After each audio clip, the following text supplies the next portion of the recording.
What is your phone doing to you?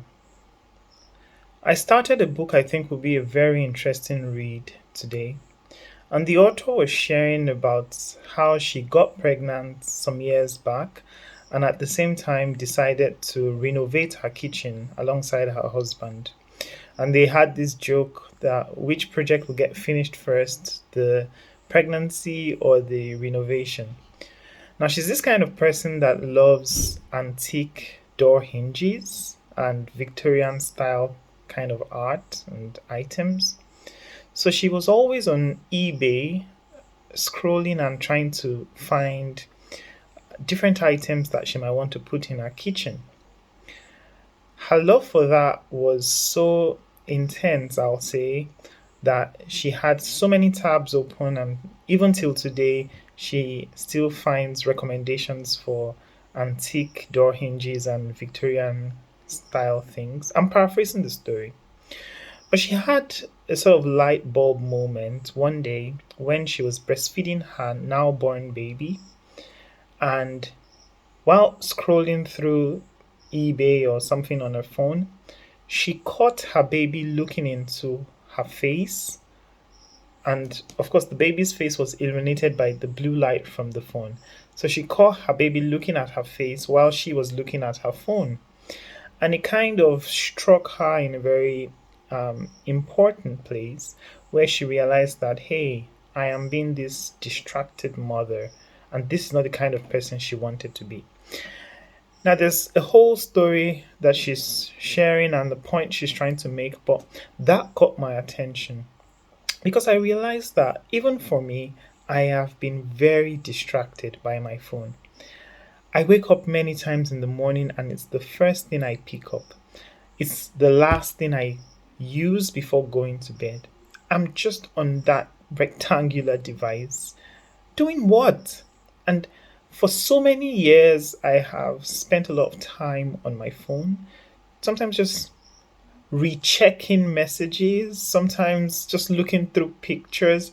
Sometimes even she made the author made a statement that I really resonated to. So I'm this guy that usually checks news websites, and sometimes I would have checked it earlier in the day and seen the news highlights, but then I will go again to check to see if there's anything new in the highlights. And many times there's nothing new, it's just the same thing, or maybe they've rewarded the highlights. And it's so bad on many levels for me. It's so bad on many levels because number one, I'm just looking for something else to stimulate my brain to make me see something new. And that is becoming an addiction. In actual fact, I think it's an addiction. So I didn't come on this video to rant about myself. I think I know what I'm going to do about it.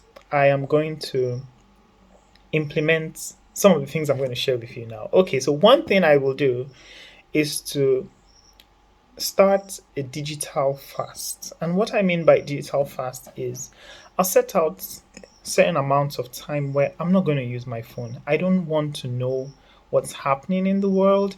I don't want to chat with anybody. Except for emergencies, I am not using my phone. I tried this in the past before, and every time I did it, it was really effective and it worked. I think there's a need to take a break from these devices that seem to control us now. What I realize is that beyond just looking at the phone and sort of trying to get stimulated with every new information, the phone is changing who we are as individuals. So you find people who used to be bubbly and very creative and outgoing before, now they are just kind of docile and not in a rude way, but they're just not inspired. They just want to see something on their phone. They can't have conversations with other people because everybody just wants to be on their phone, chatting with friends rather than talking to the friend next to you. Having such a short attention span. There have been several times I have experienced personally that I am doing something, but I just want to pick my phone just to satisfy an addiction. It's like I'm an addict now. Like I just want to pick my phone to just see what's new. I just want to check if I have a new message. I just want to check WhatsApp status is. That is no more. For me, it's no more because it shows that I am not in control of my actions to the extent which I should be. And I can say this is quite the case for many people, but hey, I'm not a judge. But my question to you will be, what is your phone doing to you? One thing, a digital fast. The second thing is to turn off notifications. I think this is actually more a productivity hack than uh, taking back control of your device usage. Turning off notifications is a very helpful thing because the chimes and the beeps of these apps have been carefully designed by very intelligent people to take away our attention. I can't count the number of times when I pick up my phone to do one thing. I just have one thing in mind when I pick up that phone.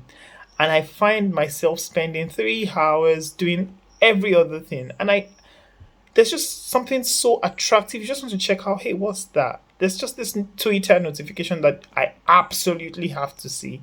You know, I think it's high time that stopped. So turning off notifications is another very helpful method I will be using going forward. And maybe one more thing I would say is that having times for dedicated times to use my devices. Now, this is so much easier said than done. I have tried this in the past and it didn't work for me, but I'm going to try it again. And this time around, what I want to do is to essentially set specific times when I will use my device. And during those times, I'll give myself the treats I want, check the things I want to check. Maybe minus that news thingy because checking the news makes me feel bad anyway. I feel worried and anxious many times after checking the news. So, what's the point? Why fill my mind with things that make me anxious? So, that's a separate topic, but I'll just give myself the opportunity to check what I want to know or get entertained by during those time periods. But other than that, and except for emergencies, I will keep my phone aside. And why do I think this will be helpful? I'm going to give feedback on this in a couple of weeks, I hope. But I think this will be helpful because just taking time off addictions usually gives back the control to the individual. And if in this case I think this phone is becoming an addiction, I need to take back my control from it. I don't want to ever find myself in that situation where this author found herself, where her child is looking to connect with her to learn what a relationship is and what a relationship means and experience her own first taste of a relationship. And the mother is there looking at her phone, checking what Victorian style items or stuff she will never use, but she just wants to know about them. It's a huge loss, in my opinion. That situation, I mean, is a huge loss and it needs to be corrected. So, once again, I'll ask you, what is your phone doing to you? Thank you for watching this video. I'll see you tomorrow.